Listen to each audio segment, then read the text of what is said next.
Sí, le damos la bienvenida a Otto Reis, ex subsecretario de Estados Unidos para el hemisferio occidental, ex embajador de los Estados Unidos en Venezuela. Señor Reis, bienvenido, buena tarde para usted, gracias por acompañarnos. Buenas tardes, muchas gracias por la invitación. La gira del vicepresidente Pence ha estado marcado por un tema constante. Pasó en Colombia, pasó en Argentina, pasa en Chile. Y el tema es Venezuela. Una constante en el discurso posterior a cada encuentro. Una constante que pudiésemos decir se resume en Estados Unidos tiene opciones, Estados Unidos no va a permitir que el pueblo venezolano siga muriendo de hambre, que no siga sumido en la crisis en la que está sumido. Y uno pudiese preguntarse, si esto es en público, ¿qué está pasando puertas adentro con cada presidente? ¿Cuál es el planteamiento? Es decir, ¿es una posibilidad cierta una intervención de los Estados Unidos?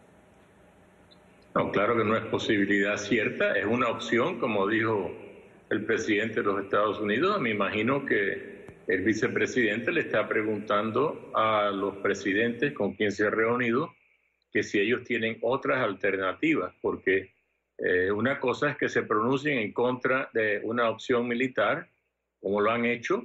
Otra es que se queden sentados sobre sus manos, como dicen, y observando simplemente como el gobierno de Venezuela elimina la democracia y asesina a su pueblo. O sea que yo creo que los gobiernos de América Latina tienen que hacer algo un poco más que solamente criticar la política de Estados Unidos. ¿Qué variables, señor Reis, pudiesen ser contempladas o qué variables pudiesen ser analizadas para tomar una decisión en este sentido? ¿En cuál sentido? En el sentido de una intervención. Bueno, le acabo de decir que esa no es una de las posibilidades actuales. Yo creo que es mucho más, en mi opinión, mucho más factible que el gobierno de Estados Unidos tome acciones en el plano económico. Es más, el propio vicepresidente Pence lo dijo en Buenos Aires esta semana. Él dijo que Estados Unidos iba a tomar acciones económicas más fuertes contra de la dictadura de Maduro. Se lo pregunto porque evidentemente hay diferentes discursos en el escenario político. Sumado a los que ya hemos venido escuchando, tenemos, por ejemplo, líderes de la oposición venezolana que hoy en día señalan que una salida democrática no es factible, que una salida electoral no es lo que va a terminar con la crisis venezolana. Se lo pregunto también porque he tenido al ex embajador o al embajador Diego Arria en el programa que dice que es una posibilidad contemplada y que para él cualquier salida que alivie la crisis del pueblo venezolano evidentemente es una opción. Entiendo que los Estados Unidos pues ya no vivimos esa época de intervención, pero al plantearlo de alguna manera hay quien se aferra a que esto pudiese ser una posibilidad. Evidentemente se han tomado medidas económicas de carácter individual. La pregunta que muchos se hacen, señor Reis, es ¿hasta dónde son efectivas este tipo de medidas? No, mire, desafortunadamente esas medidas individuales no han tenido mucho impacto, yo tengo que admitirlo. Sin embargo, yo las apoyo y es más, creo que no han tenido impacto porque han sido tan pocas. Desafortunadamente el gobierno del presidente Obama no tomó casi ninguna acción en contra en sus 8 años, en contra del establecimiento de una dictadura comunista. Básicamente dice en ellos que son socialistas del siglo XXI, que para mí simplemente son fascistas del siglo XX, disfrazados con otro nombre.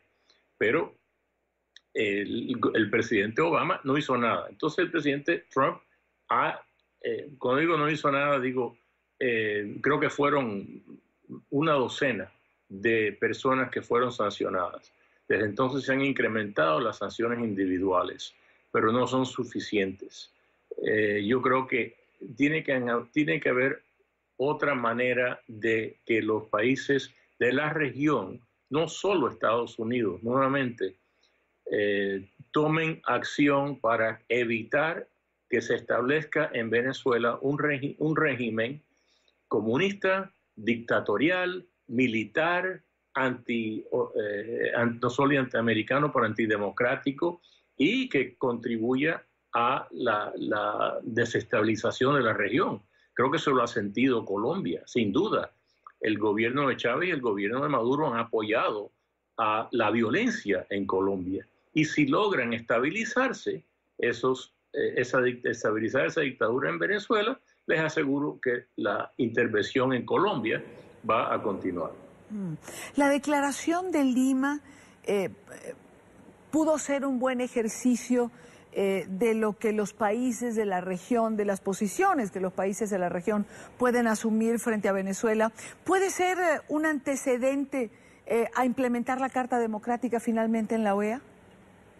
Bueno, mire, ojalá, pero desafortunadamente la Carta Democrática, como usted sabe, fue firmada el 11 de septiembre de 2001 y nunca ha sido implementada, porque desafortunadamente los países de la región siempre están de acuerdo que los ayuden cuando ellos son los que están bajo peligro de que se extinga la democracia en su país, pero cuando es un vecino no están tan interesados o aparentan no estar muy interesados. Y por eso es que nunca se ha logrado un consenso en la OEA para implementar la Carta Democrática. Se debía haber implementado en el caso de Venezuela y en otros casos, pero seguro en el caso de Venezuela, y no se ha hecho porque existe desafortunadamente, este sentimiento histórico.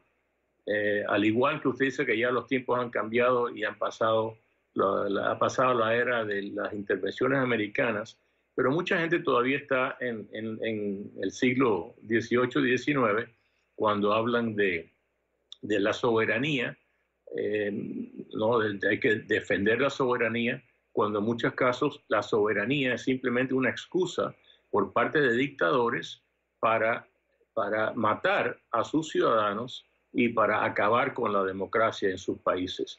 Yo no creo que muchas víctimas de esas dictaduras estarían de acuerdo con poner la llamada soberanía por encima de las libertades individuales.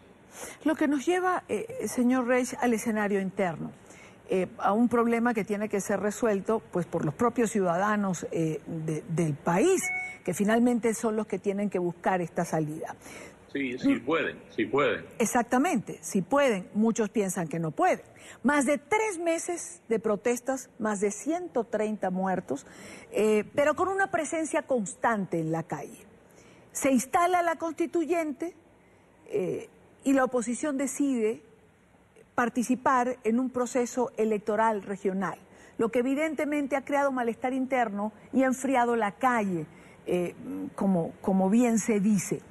¿Ha sido un error, a su juicio, participar en este proceso después de haber dicho reiteradamente que el organismo electoral no es lo suficientemente confiable para llevar adelante un proceso electoral?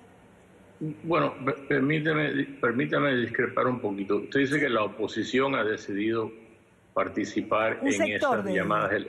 Efectivamente, un sector, ¿no? La Mesa de Unidad Democrática. La Mesa de Unidad, en mi opinión, en el pasado ha decidido participar en elecciones como la única manera de tratar de hacer un cambio en el país, un cambio hacia la democracia. Yo creo que lo que ha ocurrido en Venezuela en los últimos años y sobre todo en los últimos meses nos demuestra que las elecciones no van a ser la salida, constituir una salida pacífica en Venezuela, porque son manipuladas por la dictadura de Maduro. El Consejo Nacional Electoral está totalmente corrompido y decide hacer lo que le diga, o sea, hace lo que le diga el Ejecutivo, y el Ejecutivo desafortunadamente recibe sus órdenes de La Habana. El gobierno de Cuba es el que toma las decisiones importantes para Venezuela. Digo, creo que es bochornoso, debe de ser bochornoso para las Fuerzas Armadas de Venezuela saber que las órdenes, ¿no?, vienen de La Habana y que no existe soberanía. Por eso me refería anteriormente. Claro. Que no existe la llamada soberanía venezolana en este momento. Claro, se ve la intervención de un lado pero no del otro. Finalmente, tengo que preguntarle, ¿están los venezolanos? No, pero perdón, eso es muy importante. Claro. Porque los países de la región han puesto el grito en el cielo cuando el presidente Trump dijo que existía una opción militar. Pero yo oía muy pocos presidentes en funciones quejarse cuando el gobierno de Cuba envió a decenas de miles de soldados, de policías secretos, de todo tipo de asesores a manejar el gobierno de Venezuela en los últimos 18 años. Lo que el propio secretario general de la OEA, Almagro, dijo que Venezuela es un país bajo ocupación militar de Cuba, y lo dijo hace varios meses. Sí. ¿Por qué en ese momento no hubo toda esta reacción por parte de los presidentes democráticos de América Latina diciendo, bueno, ¿cómo es posible que ha habido una intervención militar de Cuba en Venezuela y nadie ha dicho nada? ¿No hay un poco, señor Reyes, no hay un poco de hipocresía, digamos, en este manejo y en estos pronunciamientos? Yo creo que más de un poco. Una última pregunta. ¿Están los venezolanos en un callejón sin salida? No creo que estén en un callejón sin salida. Espero que no estén. Estén en un callejón sin salida, francamente, si los países de la región se hacen de la vista gorda o se ponen a criticar a los Estados Unidos en lugar de criticar, por ejemplo, a el país que, según el secretario general Almagro, ya ha ocupado militarmente a Venezuela.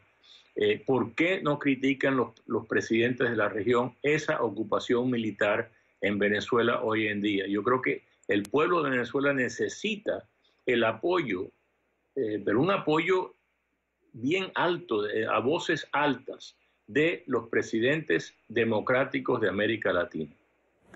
Pues quiero agradecer a Otto Reix por estar con nosotros en esta parte del programa. Buena tarde para usted. Muchas gracias.